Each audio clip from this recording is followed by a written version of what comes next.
എന്താ എന്താ ഇവിടെ എന്താ ഒരു ഒച്ചപ്പാടും ബഹളവും? എന്താ ചെറിയമ്മേ, എന്താ ഇഷ്യൂ?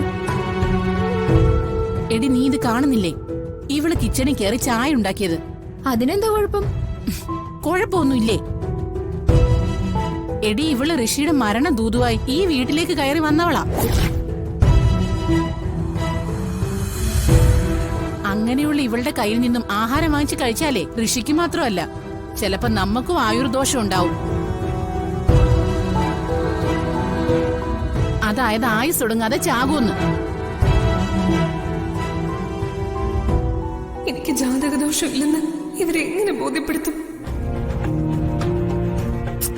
ചെറിയമ്മേ, വെറുതെ കാട് കയറി ചിന്തിക്കൊന്നും വേണ്ട.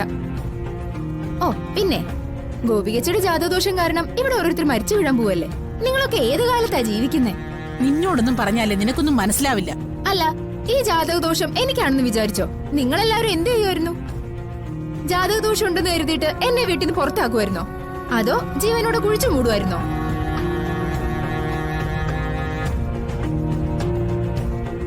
ഇതൊക്കെ വിധിയാ. ഈ ജാതകദോഷം ഗോപികച്ച മനഃപൂർവ്വം ക്ഷണിച്ചു വരുത്തിയൊന്നുമല്ലല്ലോ. അത് ചെറിയമ്മ മനസ്സിലാക്കണം. അത് മനസ്സിലാക്കിയ ചെറിയമ്മയ്ക്ക് ഈ വക വർത്താനം ഒന്നും പറയാൻ തോന്നില്ല.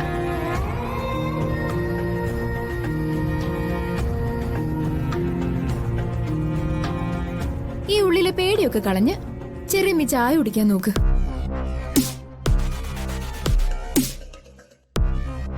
ചേച്ചി, ചായ കൊടുക്ക്.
കുടുംബത്തില് കാലക്കേടുണ്ടാക്കാൻ വന്നവള്.